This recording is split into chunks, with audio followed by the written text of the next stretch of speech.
कौन आपण जानिचंती आपनको माइंड रो एते पावर अछि जे से आपनको स्वप्न को सतरे बदलाई दबो। आपण जहा चाहिबे ताको पाई परिबे, जहा आपण चिंता करिवे ताको सत करि परिबे। आपणकर सब दुख खुशी रे बदली परिबो। मनुष्यर मन दुई पार्ट रे डिवाइड होइताय, कॉन्शियस माइंड आउ सबकॉन्शियस माइंड। चेतन मन आउ अवचेतन मन। हमर चेतन मन हमर थिंकिंग माने किछि चिंता करिवा, लॉजिक, एनालिसिस, डिसीजन आदि को कंट्रोल करिथाय। किंतु हमर अवचेतन मन हमर भावना, आम अभ्यास, हमर विश्वास, हमर मने रखिबा शक्ति, हमर पुराना कथा आउ हमर फीलिंग्स को कंट्रोल करिथाय। आउ देखा जाए जे एई अवचेतन मन ही आम लाइफ को कंट्रोल करिथाय। हमर हैबिट्स, हमर अभ्यास उपरे हमर विश्वास बनी थाए। माने कहार जदि अभ्यास थाए सकाळ उठी जॉगिंग करिबा, ताहले तांकर विश्वास थाए कि जॉगिंग करिबा सहज। किंतु आउ किए जदि डेरी रे उठु थाए ताहले तांकर विश्वास थाए कि ए जॉगिंग करिबा कष्ट। माने जहा विश्वास होई थाए सेही अनुसारे आमे चिंता करिथाउ, आउ आम इमोशन मध्य सेही अनुसारे आसी थाए, आउ आम भावना भी सेही अनुसारे चली थाए। आउ सबु बेले सेही अभ्यास, विश्वास आ भावना को फॉलो करिवा द्वारा आमर पुराना कथा मने रही थाए। आउ कोन आपण जानिचंती आमर कॉन्शियस माइंड माने आमर चेतना मन आम माइंड रो 10% यूज करिथाए। किंतु सबकॉन्शियस माइंड जोटा अवचेतन मन सी आम माइंड रो 90% यूज करिथाए। किंतु अधिका लोक यार पावर जानि नांती, तेणु करी से या को व्यवहार करि पारंते नाही, तेणु ही से माने सक्सेस होई पारंते नाही। किंतु जो लोक सबकॉन्शियस माइंड रो पावर को व्यवहार करती से माने एक्सेलेंट हो जाती, ब्रिलियंट हो जाती। आम सबकॉन्शियस माइंड को चेक करिया पई बहुत रिसर्च होई, सेथिरु गोटिए बहुत भल टेस्ट हैला प्लेसिबो इफेक्ट। यही प्लेसिबो इफेक्ट रे थरे गोटिए प्रकार बीमारी रो किछि लोकन को एका बेले निया गला, आ सेमानकु दुईटी ग्रुप रे बांटी दिया गला। गोटिए ग्रुप को सेही रोग पाई बेस्ट टैबलेट दिया गला, आ अलगा ग्रुप को सेही टैबलेट भली दिसुतिबा चीनी रो टैबलेट बनाई के दिया गला। आउ तांकु एहा कुआ गला जे एहा होची सबुठारो भलो मेडिसिन। माने गोटिए ग्रुप को मेडिसिन दिया गला, आउ गोटिए ग्रुप को चीनी दिया गला, किंतु कुहा गला ताहा मेडिसिन बोली।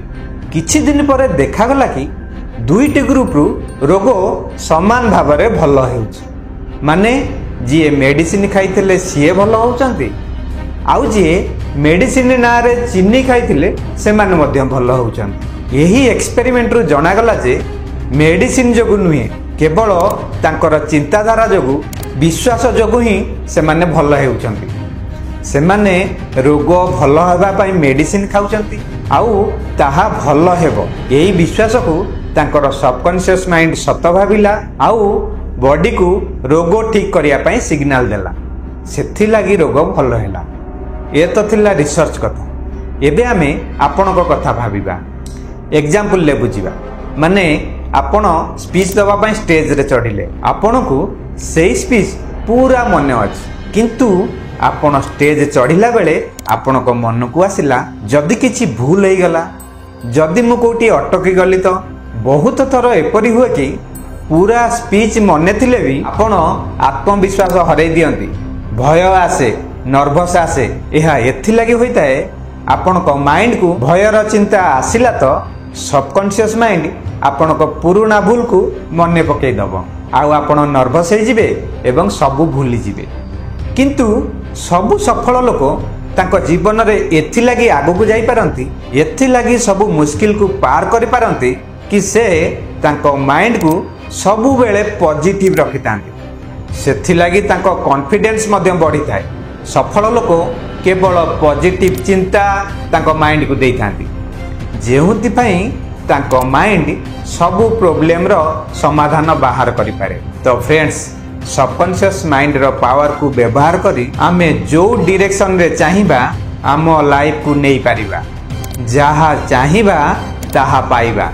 किंतु एई सबकॉन्शियस माइंड रो पावर को किपरि व्यवहार करिबा आस जानिबा। जेपरि आम बॉडी रे सकाळु सकाळु अधिक एनर्जी थाए से समय आमे अधिका एक्टिव थाओ सेहीपरि आम सबकॉन्शियस माइंड रो एनर्जी सबुठारु अधिक थाए राति रे सोईबार 5 मिनिट पूर्व। एई 5 मिनिट समय रे आम सबकॉन्शियस माइंड अधिका एक्टिव थाए आउ रिसीव करिबा क्षमता एई समय रे अधिका थाए। यही समय रे आपण आपनको माइंड को जहा कहिबे आपनको माइंड ताहा मानिबो। तेणु यही समय रे आपनको माइंड को पॉजिटिव कथा कुह। सोईबा पूर्वरु केबे भी नेगेटिव कथा चिंता करनी।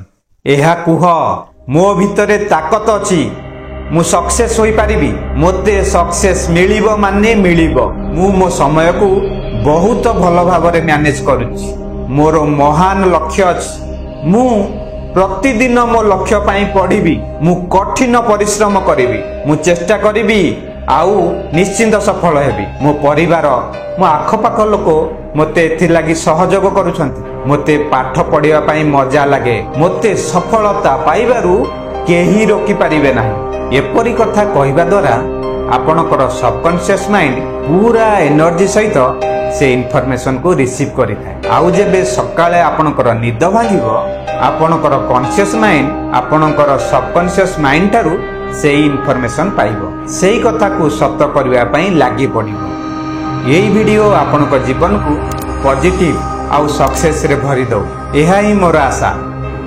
एबे पर्यंत चैनल को सब्सक्राइब करि नथिले करि देबे। ये वीडियो किपरि लागिला मते कमेंट करि जणाइबे। रहउची पुणी भेट हबो आउ एक नुवा वीडियो रे। थैंक यू, नमस्कार।